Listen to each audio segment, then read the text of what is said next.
ఒడిశాలో వ్యభిచార గృహాలతో సంబంధాలున్నాయన్న ఆరోపణలతో భారత సంతతి సీఈఓ అరెస్ట్ అయ్యారు. క్లీన్ వాటర్ స్టార్టప్ గ్రేడియంట్ సీఈఓగా పనిచేస్తున్న అనురాగ్ వాజ్పేయిను పోలీసులు అదుపులోకి తీసుకున్నారు. ఈ మేరకు న్యూయార్క్ పోస్ట్ ఒక కథనాన్ని ప్రచురించింది. ఆ వ్యభిచార గృహాల్లో గడిపి ఎక్కువ మొత్తంలో చెల్లించిన క్లయింట్ల జాబితాలో అనురాగ్ వాజ్పేయి పేరుందని బోస్టన్ ఏరియా కోర్టుకు సమర్పించిన పత్రాల్లో ఉన్నట్లు పేర్కొంది.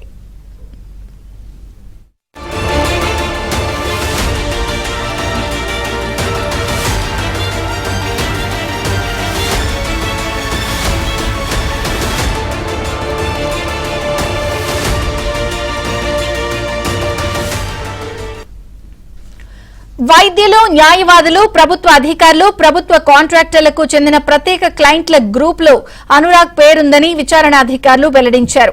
గంటకు అనురాగ్ వాజ్పేయి $600 చెల్లిస్తున్నట్లు విచారణలో తెలిసిందన్నారు.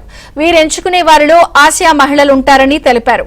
ఆ మహిళలు మానవ అక్రమ రవాణా కారణంగా ఈ ఊబిలో చిక్కుకున్నారని భావిస్తున్నారు. ఈ వ్యవహారంలో తమ బాస్ పేరుండడంతో గ్రేడియంట్ సంస్థ సిబ్బంది ఆందోళన వ్యక్తం చేశారు. ఆయన రాజీనామా చేయాలని డిమాండ్ చేశారు. అయితే సంస్థ మాత్రం అనురాగ్ కు మద్దతు ప్రకటించడంతో పాటు న్యాయ వ్యవస్థపై విశ్వాసాన్ని వ్యక్తం చేసింది.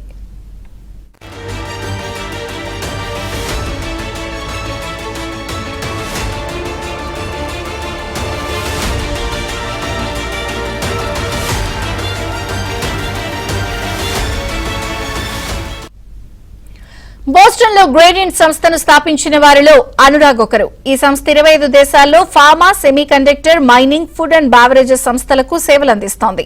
ఈ క్రమంలో ఆయన క్లీన్ టెక్ రంగంలో మంచి పేరు సంపాదించుకున్నారు. ఉత్తరప్రదేశ్లోని లక్నోలో పాఠశాల విద్యను పూర్తి చేసిన ఆయన 2006లో యూనివర్సిటీ ఆఫ్ మిసౌరీ, కొలంబియా నుంచి మెకానికల్ ఇంజనీరింగ్ పట్టా పొందారు. మసాచ్యూసెట్స్ ఇన్స్టిట్యూట్ ఆఫ్ టెక్నాలజీ నుంచి మాస్టర్స్ అనంతరం పీహెచ్డీ చేశారు. ఉప్పు నీటిని తాగునీటిగా మార్చడం, మురుగునీటిని శుద్ధి చేయడంపైనే ఆయన పీహెచ్డీ పూర్తి చేశారు. ఈ క్రమంలోనే 2013లో గ్రేడియంట్ కంపెనీని స్థాపించి $1 బిలియన్ సంస్థగా తీర్చిదిద్దడంలో కీలక పాత్ర పోషించారు.